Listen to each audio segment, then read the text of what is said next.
కేరళలోని కొచ్చిన్ తీరంలో మునిగిన లైబీరియా నౌక తీర ప్రాంతాన్ని వణికిస్తోంది. షిప్లోని ఒక్కో కంటైనర్ ఒడ్డుకు కొట్టుకొస్తున్నాయి. అయితే అందులోని ప్రమాదకర రసాయనాలు పెనుముప్పుగా మారాయి. కేరళలోని కొచ్చిన్ తీరానికి 38 నాటికల్ మైళ్ల దూరంలో లైబీరియా నౌక ఆదివారం పూర్తిగా నీట మునిగింది. అందులోని 640 ఇంధన కంటైనర్లు సైతం సముద్రంలో పడిపోయాయి. ఇందులో రసాయనాలతో కూడుకున్న కంటైనర్లు ఉండడంతో తీర ప్రాంతంలో అలజడి రేగుతోంది. షిప్ మునిగి 3 రోజులైంది. అందులోని ఒక్కో కంటైనర్ ఒడ్డుకు కొట్టుకొస్తున్నాయి.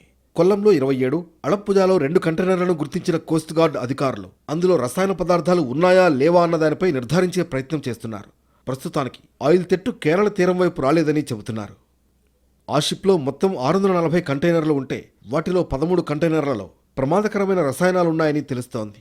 12 కంటైనర్లలో కాల్షియం కార్బైడ్, మిగిలిన వాటిలో డీజిల్, ఫర్నేస్ ఆయిల్ ఉందని ఇండియన్ కోస్ట్ గార్డ్ తెలిపింది. అవి లీక్ అయితే సముద్ర జలాలు తీవ్రంగా కలుషితమయ్యే ప్రమాదం ఉంది. దాంతో అధికారులు కొచ్చి తీరంలో హై అలర్ట్ ప్రకటించారు. కంటైనర్లను అందులోంచి బయటకొచ్చిన ఇంధనం తీరం వైపునకు వస్తే తాకొద్దని ప్రజల్ని హెచ్చరించారు. సముద్ర జలాల్లో ఇంధనం లీక్ అయి ఎంత మేరకు వ్యాపించిందనే విషయం తెలుసుకోవడానికి ఆయిల్ స్పిల్ మ్యాపింగ్ టెక్నాలజీని వినియోగిస్తున్నారు. పర్యావరణానికి తీవ్రమైన ముప్పు కావడంతో చమురును విచ్ఛిన్నం చేయడానికి వైమానిక డోర్నియర్ విమానాలు డిస్పరెంట్స్ను స్ప్రే చేస్తున్నాయి. నౌకలో భారీగా రసాయనాలు ఉన్నాయని, అవి సముద్రంలో లీకై వేగంగా విస్తరిస్తూ ఉండడంతో మత్స్యకారులు సముద్రంలోకి వెళ్లవద్దని కేరళ ప్రభుత్వం హెచ్చరికలు జారీ చేసింది.